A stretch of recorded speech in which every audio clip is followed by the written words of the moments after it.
Okay, and we're going to go ahead and start introductions and get started. Everyone should be able to hear and see our presentation now.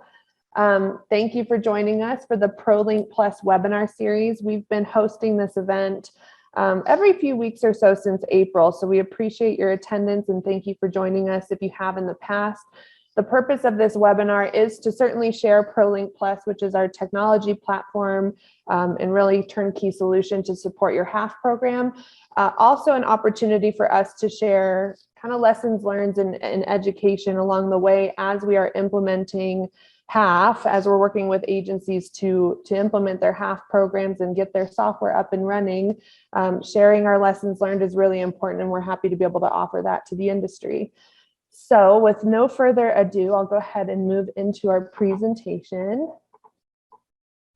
Introductions first. I'm Bree Kruder, the Executive Vice President of ProLink, and I'm joined by Joe Collier, who's our Principal Business Consultant for ProLink. He's going to be doing part of a live demo today of the software. And then we're really thrilled to have Denise Hutchinson join us today. She's the Assistant Director of Mortgage Assistance and Compliance for Tennessee Housing Development Agency, which is one of our ProLink Plus customers. Thank you for joining, Denise. We're lucky to have you with us. So she's going to be covering a case study for us. First, I'm going to go over just a couple slides of our company overview in case you are not so familiar with ProLink or you haven't joined our webinars in the past. And then we're going to go over some brief updates from a case study we covered over the last couple webinars we've hosted for Arkansas, as well as bringing in Denise and having some conversation with her about the Tennessee pilot program launch and their plans for their full program rollout and go live. Then we will go over just a brief kind of overview of our delivery model, and then Joe's going to follow up with a live demo of ProLink Plus. So quickly, company overview. ProLink Solutions has been in business for about 23 years now. We're dedicated to the affordable housing industry, have been for the most of our existence. And our clients really span across all of the real industry participants across affordable housing. We work a lot with state and local housing finance agencies on the multifamily tax credit side, as well as syndicators and investors and even developers.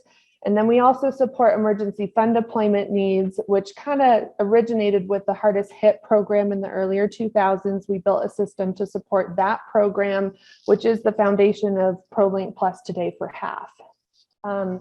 Our work, we do our best to build systems that holistically approach your program. So from that initial application intake all the way through your audit and reporting needs, our goal is to provide you with a holistic tool, a single source of record for that full program process from start to finish.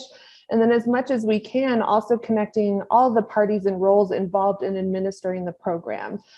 So that is what ProLink Plus does, and what we really try to build into every one of our products. Our team, we are a technology company, so we are, technologists, but we have so much industry expertise over the years of supporting affordable housing. We have a number of industry experts who have joined us over the years and really advise and help us stay on the same mission alongside the agencies we work with. So I'm very proud of our team, and I will say with full confidence that we have your best interests at heart. We are really, truly fueled by the mission to improve affordable housing in the United States, and especially through this HAF program today. Quickly going over our customers. So you can see at the very top, we have ProLink Plus. Arkansas and Tennessee are two signed contracts right now, live on pilots. We are working with another agency, and hopefully we can announce that contract soon. And obviously we are being considered by a number of agencies across the nation right now in continuing to support for technology and service needs of HAF programs. You can see below there, we have our other kind of flagship products mapped out. HHF, we have a couple agencies still using that platform for their hardest hit fund kind of close out of that program. And then ProLink HFA, which supports more of that tax credit multifamily division for agencies, as well as our AIM, which is alternative investment management, basically supporting syndicators and investors in tax credits. So that list at the very bottom is those banking and syndicator clients. Okay, so quickly going into our updates for Arkansas. So Arkansas launched their pilot and assisted their first homeowner, funded their first homeowner on July 30th. They have an allocation of $54 million. That's the net benefit to homeowners after the administrative allocation. So that is the pool of money that they are tasked with releasing out to their homeowners who are qualified for half funds. One of the updates that we received from Arkansas in kind of how their pilot is going is just the importance of aligning and working closely with those servicers. If you have outside servicers that you're involving both in your pilot, but then also in your full program rollout, we're all going to be working with many servicers. As much as you can align your outreach efforts and have that kind of cohesive message alongside those servicers to those homeowners, it really does improve the effectiveness and the responsiveness that you get from those homeowners coming in and applying for the funds. So Arkansas is keeping their pilot fairly closed, working with just a couple servicers for now, and then they plan to open it up, obviously, and I think over the next couple months as they receive their final approval from Treasury. I do think that they recently had that meeting, so crossing our fingers that we can work towards a go live date for their full program here in the near future. Okay, and then moving into Tennessee.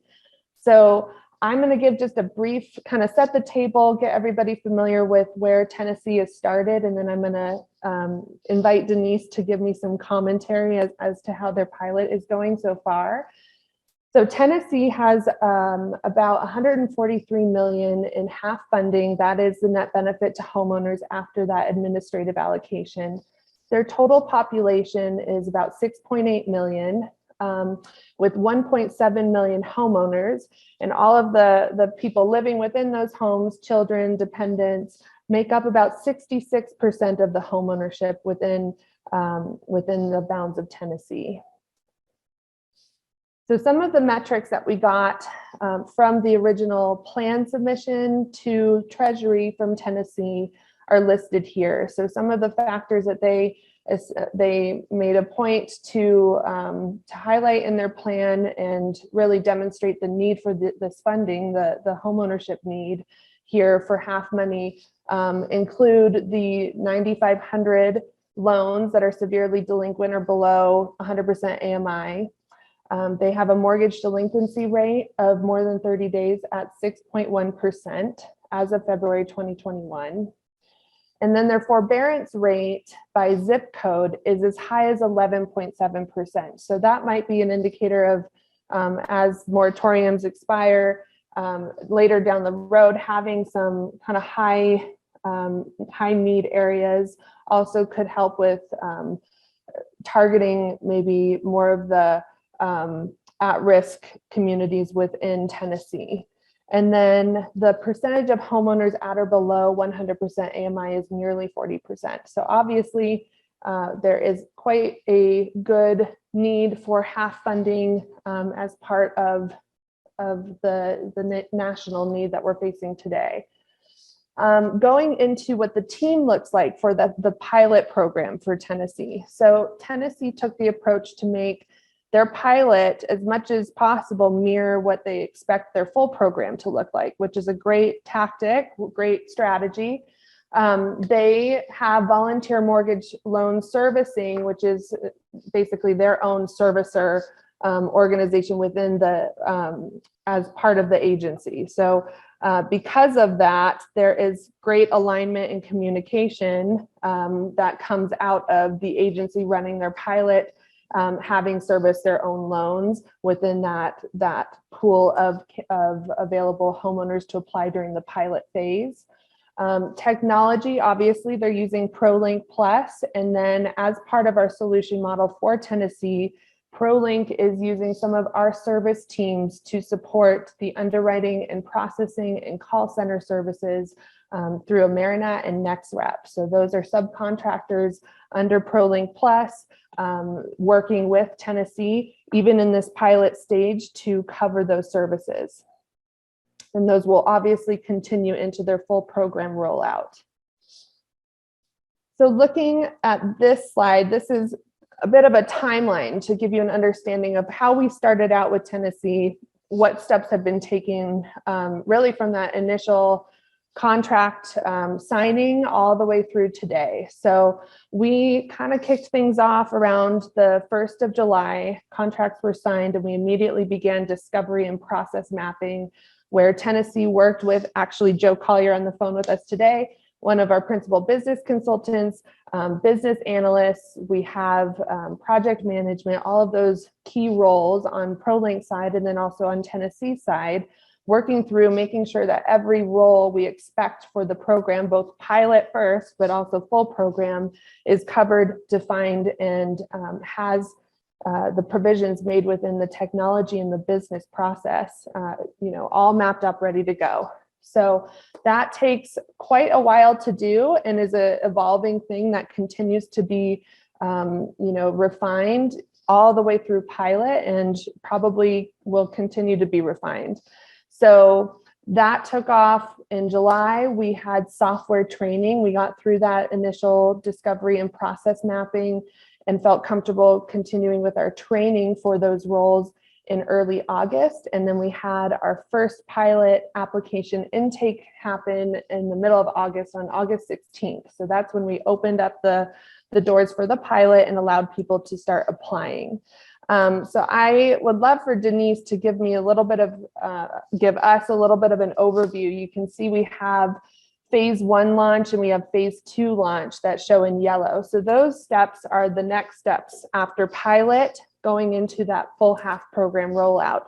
So Denise, can you tell us kind of what your thoughts are on what phase 1 looks like in phase 2 for Tennessee?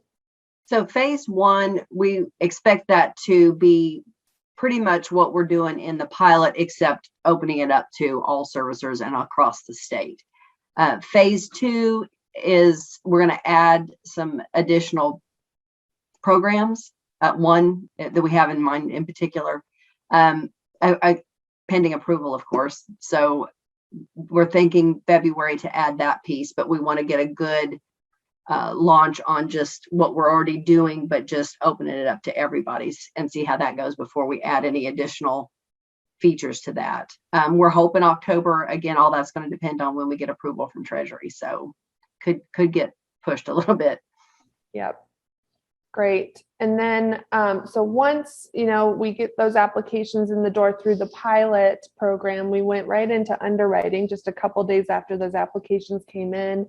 And then funding started the week of September 20th. And Denise, I don't know if you have any stats in front of you since that first funding week of, number of applications that have come through, or the funding, the total amount that's really been allocated today as part of your pilot. Yes, we have over $250,000 is in disbursement. Okay. And 110,000 of that has actually hit our servicer. So right. They've actually hit the accounts of the borrowers, and that is 14 homeowners. And okay. We have several more that have been approved that we're waiting on updated CDFs before they hit disbursement. So we have some more waiting to go into that as soon as we get those updated CDFs. And I see things moving through more quickly now that we've, gotten into the process, and we're reaching out to those homeowners to get them moving through and get everything that we need to keep things flowing through. And I feel like it's done fairly well. So yeah, I think any money getting out the door this early is a success for half. So congratulations on that.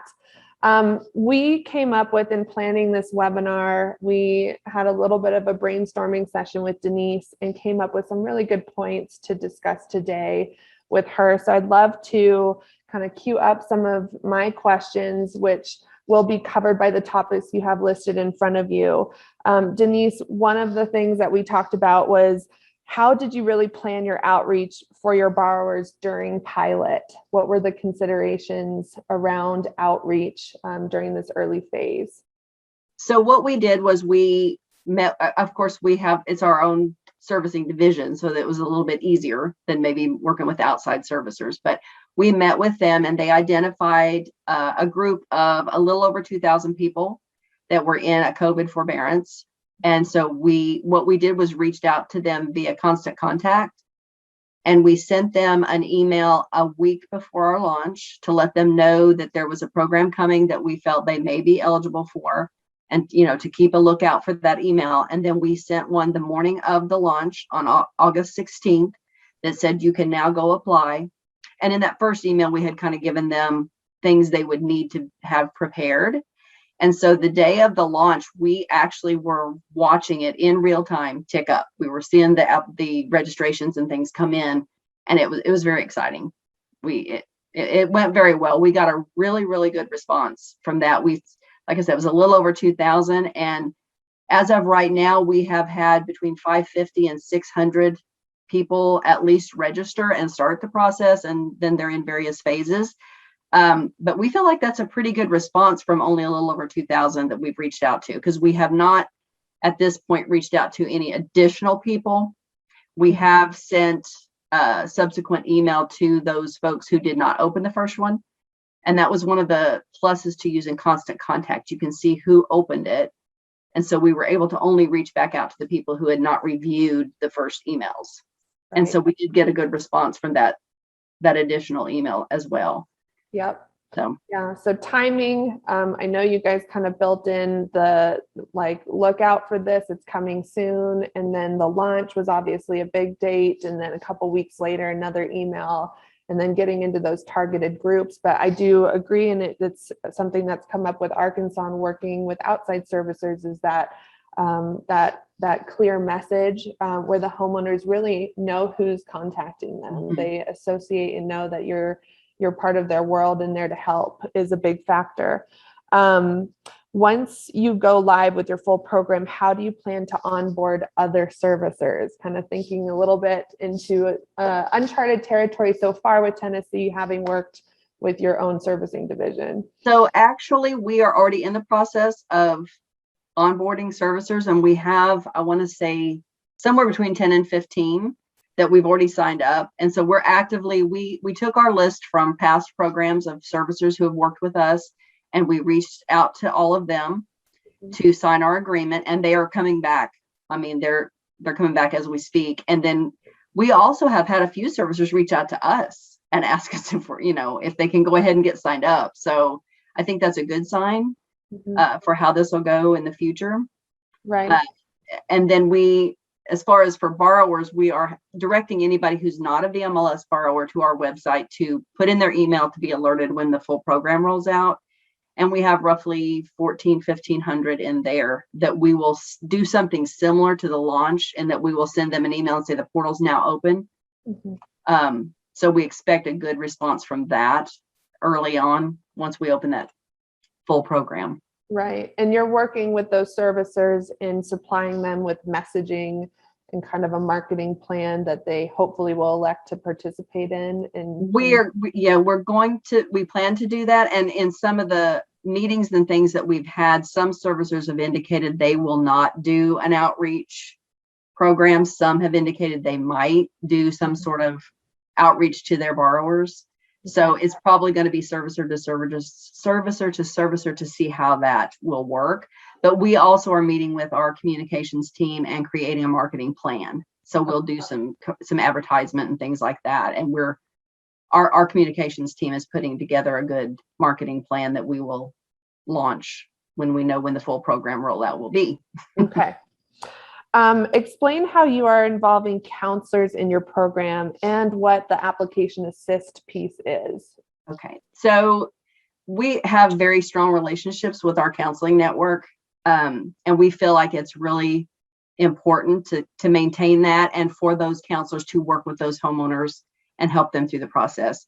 So what we've discovered we were in the initial HHF, and in that one, the counselors were really the frontline people, and they did the complete intake and then submitted the files to us.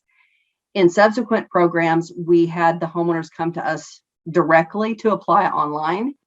And in doing that, we realized there were a lot of homeowners who needed additional assistance with that. They weren't technologically savvy. They maybe didn't have internet access. So we came up with something called Application Assist. So if the call center, someone calls in and they let them know, I don't know how to upload documents, I don't have a computer, something like that, they know they need to be referred. So we go ahead and refer them directly to the counselor to assist with the application. And we will pay them for that service. And then we also we're very strong on education. So everybody who gets approved will do an education piece, which is, it's a thing they'll take online with a test, and just very simple. It's not long. Yeah. And then for people who are still struggling, who are eligible for our continued payment programs, or loss mitigation referrals, if there's something like that where they need that additional assistance, we're going to pay for individualized counseling with the home buyer education network. So they will do an individual plan for that homeowner on how to help them navigate what it is they need to be successful going forward. Okay, great. So what are your plans for building loss mitigation into your plan? You just kind of started to talk a little bit about that. And I know it's a hot topic right now with Treasury meeting with agencies, and that being one of the concerns that agencies have in how they submitted their plans originally, and then hearing the buzz around loss mitigation requirements. Yeah. So after we met with Treasury and got a little bit of feedback from them, we are still in discussions with how we're going to handle that. But what we're thinking is that we're going to use some metrics of some sort to identify those homeowners who just reinstatement or even a few payments are not going to solve their problem for the long term.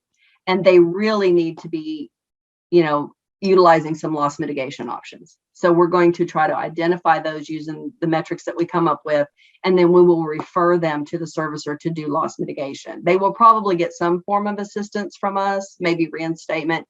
Then they'll go to them to try to maybe do a modification, something like that, that will give them a longer term solution. Okay. Well, we look forward to having you back here to give us updates once we get a little bit further down the road and get that Treasury approval. So we have a number of different constituents on the phone, some of them existing clients, some of them your coworkers, some of them new agencies who may or may not be running pilots. What would you say in kind of launching a pilot, which is kind of it's really just informing you as to the full launch of your full program? What is your kind of final words of advice in moving forward? What do you think the most important things to consider are in launching pilot or full program? Well, I am so glad that we did do a pilot, because we have uncovered areas that, you try to think of every scenario and everything you need to think about ahead of time, but you just really can't until you're really in it. So some of the areas that I would have never thought would have needed tweaking have needed tweaking. So it's been extremely informative. And I think my advice would be to try to do your pilot as close to what you're planning to do the full rollout, so that you can see areas that may need to have some adjustments made. It's been invaluable for us. I mean, again, I'm so glad that we did it. And it's been great. And working with Joe and your team has been absolutely awesome. But my words of advice would be, if you have not decided on something, I would decide whatever it is you need to do, get your software, get your plan in place, because you won't understand how much you may need to work through some issues and things. So there's no time to waste as far as I'm concerned. You need to do it as soon as possible. Yep. Yep. And we talked about, it said on here from our conversation and planning, prepare for contingencies, be nimble and iterate as you go, which you can certainly still do as you're, to some extent, when your pilot is finished and the full program is out, there's still that opportunity. You always have the opportunity to tweak and make things better. And yeah, and then what you said, really making that pilot as much as you can mirror what your full program is going to look like. So I appreciate all of those thoughts. I think that concludes what we invited Denise today to cover. And I really appreciate you, Denise, and being on with us. And so thank you so much. We really appreciate it. I'm sure this has been helpful information to plenty of people on the phone, and we really appreciate your partnership. And we're very proud of the success that Tennessee's having through the pilot. I think it's like I said earlier, it's an accomplishment to have any money out at all, but I think that we're tracking in the right direction, and we appreciate your mission and being able to support you alongside it. So without further ado, thank you. Denise is going to stay on with us, but she's going to go off camera, and I'm going to go over just a couple more slides covering the delivery model for ProLink before handing it off to Joe Collier for that demo. So this slide, I think probably a number of people on the call have seen. We call this the bird's eye view of ProLink Plus. You can see that represented in the center between our homeowner portal and our agency backend portal. So between those two pieces, that makes up our ProLink Plus technology platform. And then you can see all of the different roles represented around ProLink Plus to run your HAF program, starting with your homeowner on the far left-hand side. As they apply through that electronic application submission process, through that homeowner portal, which can be accessible through, online, through computers and on phones. You can take pictures and upload documents through your phone, all of those things that we need to have in place, making it as easy as possible for anybody who can complete the application online to then do so and get through that first piece, that first step. We also need to consider call for help, paper application submission, that extra hand holding that's required for those who might not have access to the application portal online, working with call centers, which we, ProLink, as Tennessee mentioned earlier, they're using NextRep, and that's one of our service teams that we support to provide that service to our customers. But generally, it seems like most agencies do have call centers in place for this program, as well as counseling. So depending on how you plan to use your counseling networks within your state, we will help work with you, define that business process and map it into the overall plan and use of ProLink Plus. So big goal, the initial goal is getting as many qualified applicants through the doors, get their paperwork submitted, get them to our processing and underwriting back-end agency step in the process. So once those homeowners are submitted and they've gone through the homeowner portal, however that happens, whether it's through a counseling service or through the application portal, they all end up in the same place on that agency backend database side, available for processing and underwriting, using our assignment engine to make sure that the right roles are assigned and that work is dispersed and responded to quickly and efficiently for those homeowners. And then finally, once they're approved and payments are requested, we do have that CDF file transfer that works with the servicers, as well as our payment submission process. So queuing up and sending out those payment requests, that all happens once that determination is made, as well as reporting both for the HFA, for the agency and the program manager, as well as our standard treasury reporting. So that will be covered by the product and will certainly be meeting all the requirements that treasury releases. Once we do get those final reports released from them, we'll make sure that that's what is covered. Right now, I think we're still kind of placeholding with our HHF reporting until Treasury provides the required reporting for half. So on the agency reporting side, we have a number of options. There's canned reports. We have something called data views that Joe will probably cover briefly in his demo, allowing you to come up with your own ad hoc reporting through the system. And then we have executive dashboards that we can build as well to support your needs. Okay, and then going over our delivery model. So in addition to software, in addition to ProLink Plus, we do offer a number of service teams to support any gaps that you have in your solution for your half plan. So our goal is to provide a turnkey solution for our agencies.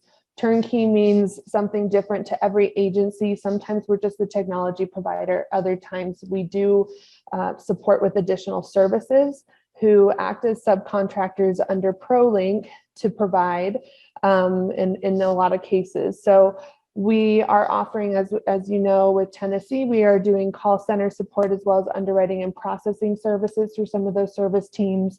We also can support program management and some additional staffing considerations, as well as compliance verifications and audits. As we start to plan more for that phase of the program, we can support those services as well. And then differentiators. So this is something we started to focus on a little bit more in our webinars and presentations as time has gone on. Really, highlighting what is different about ProLink and ProLink Plus. That turnkey model, offering our services and software, married, those two things being married as closely together as possible, I think has really benefited our clients who have chosen that path. And I appreciate Denise's sentiment about that, but it's given us a leg up in having those subject matter experts who know our system and are trained on our system and have executed with states. It's really kind of gotten us into a great position to move forward and support additional agencies with that model. Customer service is something that I'm proud that ProLink is known for across the industry. We really do, we're your partners. We march with you and we want to support you in any way we can. So that is the experience we really try to provide you through our customer service from the time we are going through your implementation and then for the lifetime that you're supported by any of our products. Security is obviously a big consideration and priority to us, and we make sure that we continue to maintain the highest level of security that we can and that is acceptable for the industry and with the organizations that we support on our platforms. Customizations too. So no agency is the same as another. That's something we've known through our entire career working in affordable housing. There's always those things that we need to address that are specific by state, by agency, by program. So we certainly can address those things. There's a lot of configurability already built into the program, but if there's any specific things that you need to really run your program most efficiently and be most effective, we can certainly explore those things and work with you to make sure they happen.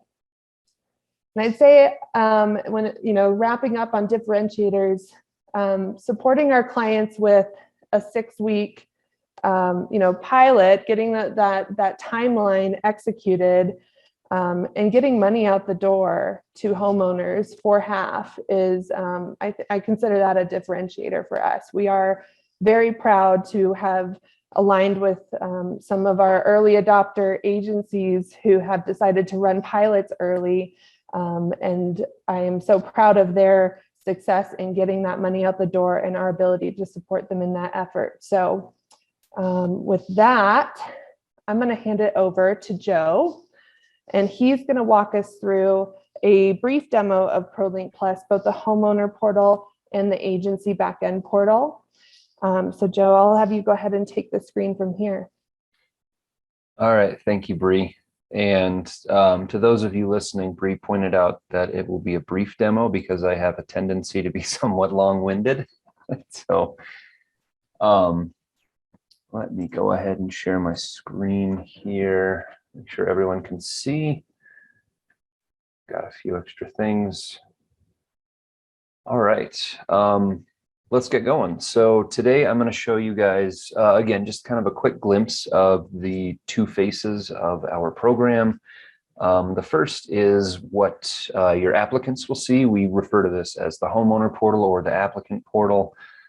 And the second that I will show you is what you'll use to administer your program, which we refer to as the agency portal, sometimes the back office portal. So with that said, let's get started on the applicant portal here. So this is the landing page, completely unconfigured, uncustomized, but this is what your applicants will see out of the box when they show up and are looking to apply for benefits. So notice we've got, we can embed your agency's logo here. We can put a custom image if you want here. All the text you see on the agency, or excuse me, on the homeowner portal is by and large configurable as well. So really, as we work with you to sort of implement a solution, just know that we can do quite a bit to make our application match the look and feel that you're going for your agency. So one other thing I'll point out before I dive in, we do have Google Translate embedded on every page in our homeowner portal that offers translation support for something like 106, 110 languages.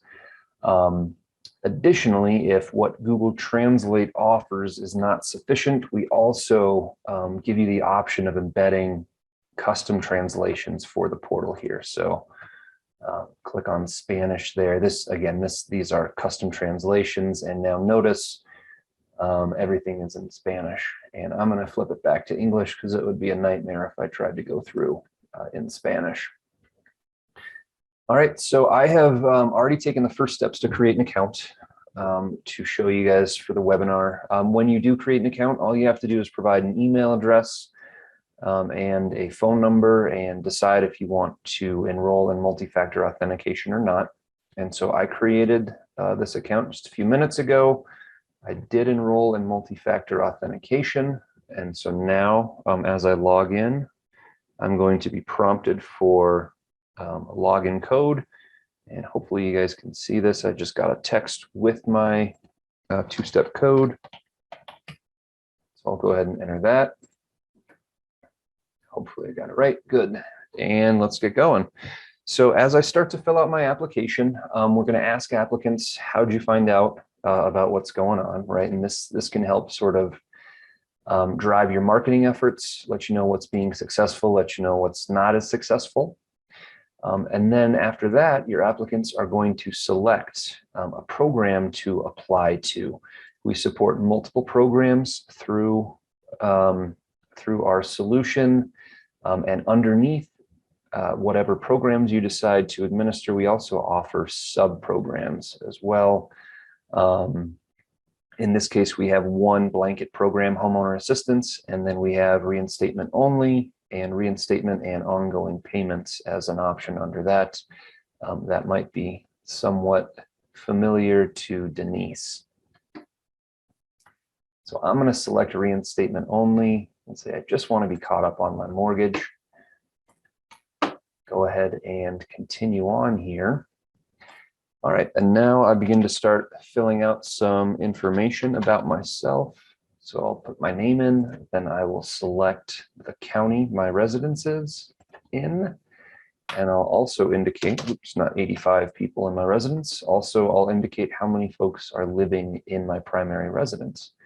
And the reason that I do this, I'm actually going to continue on to our pre-qual questions. The reason that I do this is because we have the ability to pre-screen based on the half income requirements in those pre-qual questions. And those income requirements are driven by where your applicant lives, what county they live in, and how many people are in their house, right? And so we gather that up front and sort of draw a line in the sand. You can ask right up front, are you going to be eligible or not based on this one sort of defining criteria? If I would have picked a different county, different household size, this number would have been different. So I'll go ahead and answer these questions really quickly. We'll say I'm unemployed. I'm in state. I do not own any other residential real estate. I escrow my taxes, single family home. What the heck, I'm in bankruptcy, and I earn less than 89,400 annually. So let's go ahead and check my eligibility here. If I pass these pre-qual questions, as I've done here, I will continue on and be able to fill out the rest of my application. If for some reason I am ineligible because of those pre-qual questions, I will land on a different screen that will give me some follow-up options. I'll have the ability to request those questions and answers. I'll also have the ability to have the agency reach out and contact me, maybe get a follow-up, maybe I answered something wrong. So if your applicants are not pre-qualified, they're not lost, they're not blowing in the wind, you definitely know about them and you can definitely reach out to them to see if maybe they answered something wrong. So a couple things I'll point out here. I'm on the dashboard for the homeowner portal. And so we can, again, we can modify this text to say whatever it is you want, meet your agency's needs. Below here are a series of cards for all the different application sections that I need to fill out. And then below that, we've got some information about my application. And I've also been assigned to an intake clerk. And so I'll talk about this for just one sec here. Our application has an assignment engine, which I believe Bree mentioned on one of the slides. And our assignment engine basically assigns different agency users to an application at sort of certain steps along the way. So when an application first comes in the door, we have the ability to automatically assign an intake clerk, right? Somebody that's responsible for sort of shepherding that application, getting it in the door, making sure we're collecting documents, things like that, getting it to the point where we can make a decision on it. As we go on, we also have the ability to automatically assign counselors as well. And one of the unique things about our counselor assignment engine is that we have the ability to configure it so that your applicants will be assigned to counselors who are close to them, right? So when you set up a counselor in the system, you want to specify, hey, they serve these particular counties, so that when applicants come in from those counties, we're hooking them up with those counselors, right? So if you need more help, if you've got something in depth going on with your application, we're not going to link you up with a counselor across the state, so it's impossible to meet them face to face. All right, so that is the assignment engine. Now let's go ahead and actually enter a little bit of information in the application here. So I'm going through the personal information section. We're collecting name, SSN. Hopefully this is a unique one. We do block applications if the social security number entered is a duplicate. We also block up front if the email address entered is a duplicate. So we do try, we do have some active sort of duplicate prevention measures. We also have a way to catch those through the agency portal on the back end. Go ahead and enter a date of birth, marital status. We have several options here. If I select married, I then have the option to, or not option, I'm actually required to enter spouse information. I'll go ahead and select single. We also have the ability to collect information on a co-borrower, whether or not that co-borrower is the spouse or not. Again, I'll go ahead and say, no, there's no co-borrower. Next, I'll pick my preferred language, say English. This is a way to let your agency know if you need to do any outreach or contact this applicant, what language are we going to need to use when we when we reach out to them, right? Moving down, enter my phone number here. Primary phone type is an office. Best time to call anytime since I'm unemployed. Property address.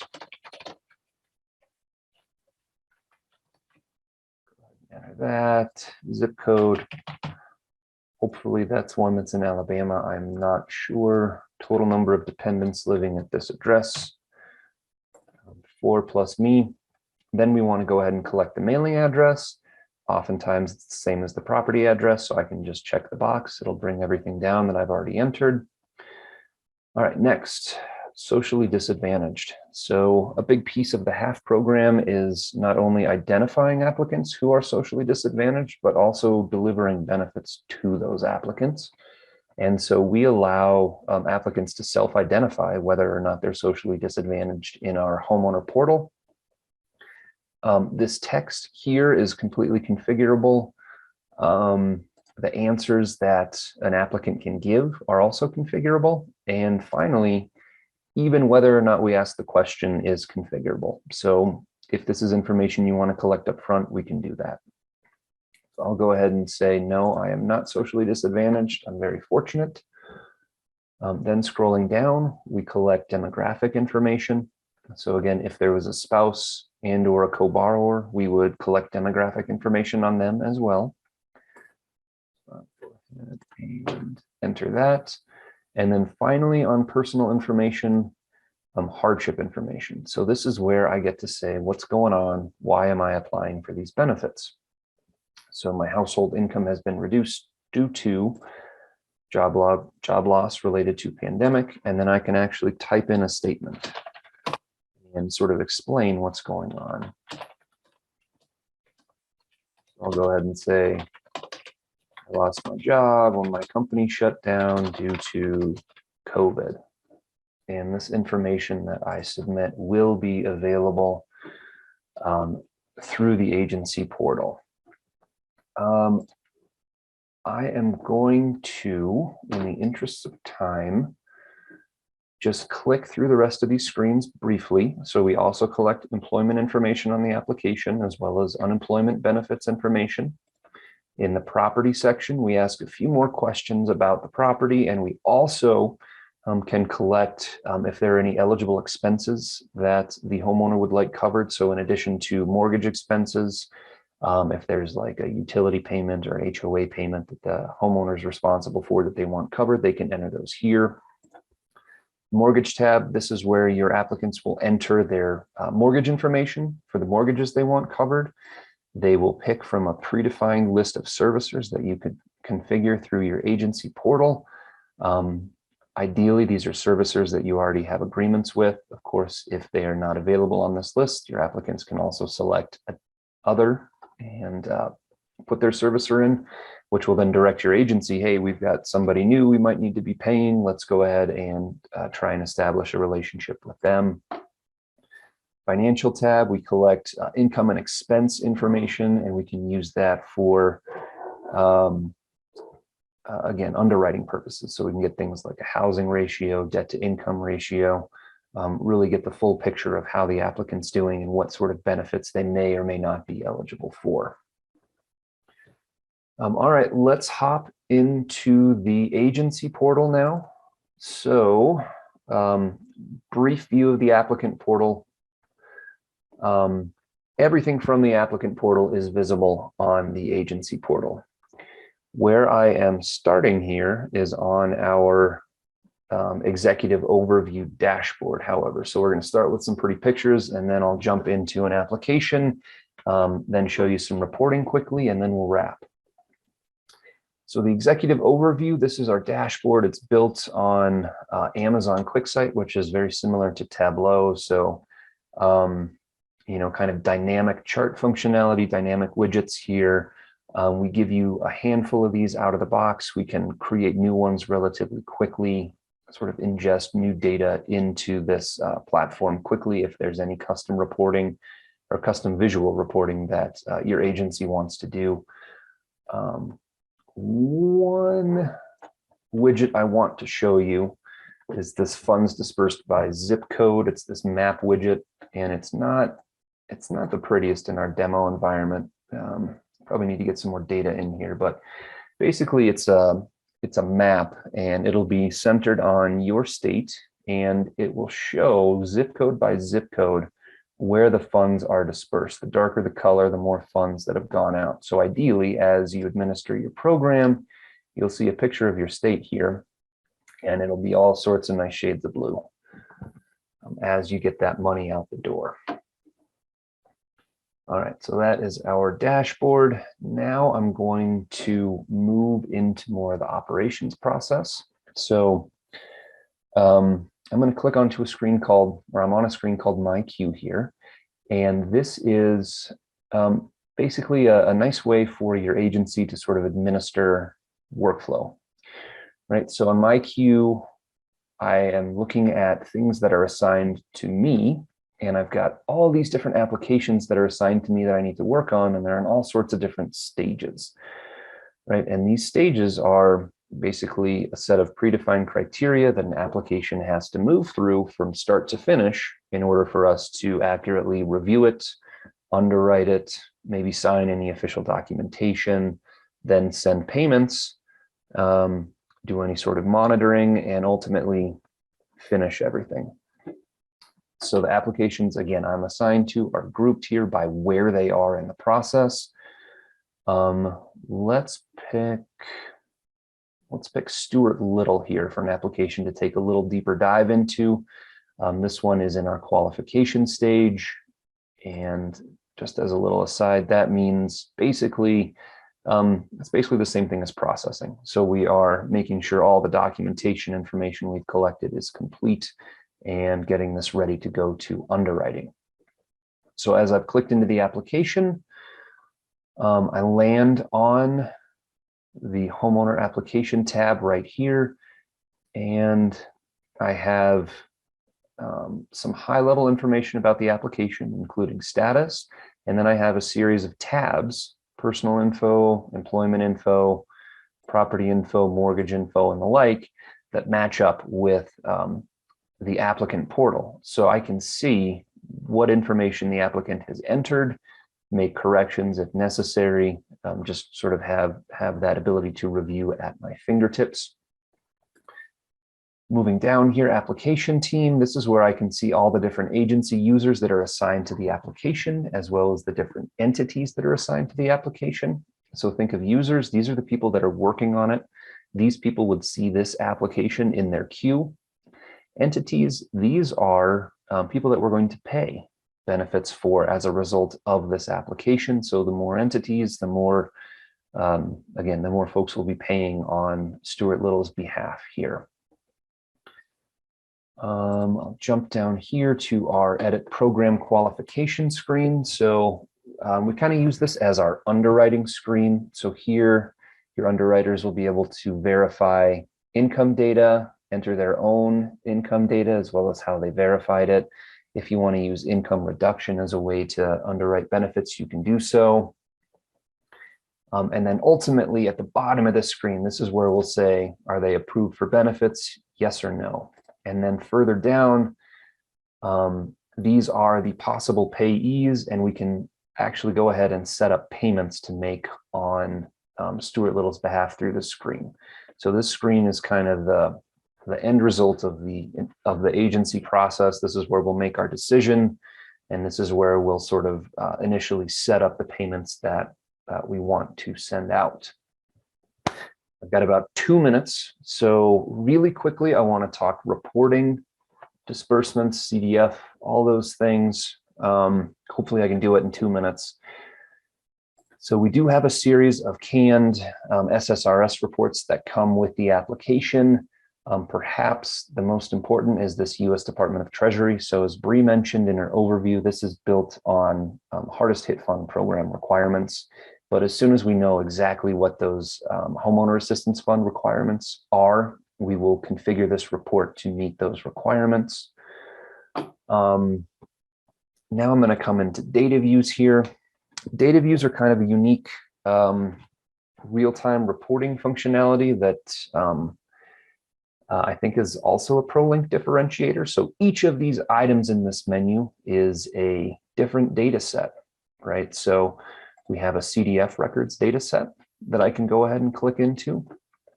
And from this, I can see all the B records that we've got ready to go out, right? Indicating to servicers that payments have been made.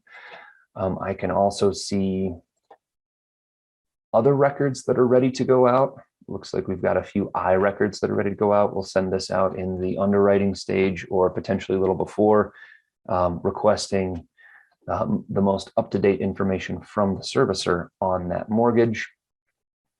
We've got a disbursements data view. This is where we can see all the payments that are set up in the system as well as status. So notice we've got these disbursements grouped by program and then grouped by application. Data views offer real-time data grouping, real-time filtering. Again, very powerful functionality you can use to create sort of custom real-time reporting. We also have a homeowner applications data view where you can look at every single application that has ever come in the door, as well as the information that's been provided along with them. Here I've got a custom report I've set up where we're looking at applications where they are less than 100% AMI income. And in addition to that, I've grouped these applications by county. So again, lots of cool stuff you can do with our data views. Hopefully I'll have a chance to show you guys more of these at a future date. So with that said, I am going to wrap and give you a little bit of time, Bree. Thank you. Okay, I'm going to go ahead and share my screen back. To wrap up for today, we really do appreciate everybody's attendance in this webinar series, and thank you, Joe, for the demo. If you would like to see more of ProLink Plus, and obviously this was a very high-level demo with about 25 minutes to cover both the homeowner portal and the agency portal. So please reach out to us and we will schedule a more in-depth demo and cover your program requirements in that session if you would like to. And then the other thing I want to mention before we leave is our next big event. I'm really excited about this, ProLink Technology Live 2021. This is our annual user group conference. We've hosted a user group conference, oh my gosh, I think it's got to be close to 10 years now.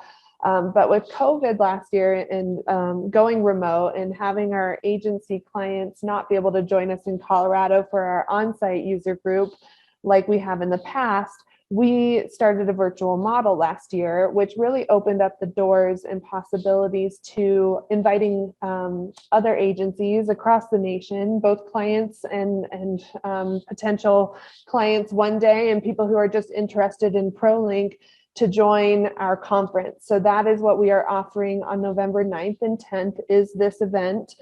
We are going to have tracks covering all of our products. So ProLink Plus will be one of the tracks that you can join. You'll see a panel on ProLink Plus, on half, as well as training sessions that we're going to offer to users of ProLink Plus. And if you come and attend those and you're not a user, you'll get an in-depth demo of some of ProLink Plus's features. So we offer that for ProLink Plus. We're going to offer it for ProLink HFA and then ProLink AIM, which is that syndicator and investor product. So we have a number of great panels lined up, as well as Jennifer Schwartz is our keynote speaker from NCSHA. So I really do hope you get the chance to attend that. And I think that the link should be posted in the chat. It probably already has gone out for you to be able to click on that and register if you'd like to receive the updates and announcements as we get closer to that event. And without further ado, we really do appreciate your time. Denise, thank you so much for joining us. You're welcome. We appreciate it. Okay, and we'll see you next time, everyone. Have a wonderful day, and we'll talk to you soon.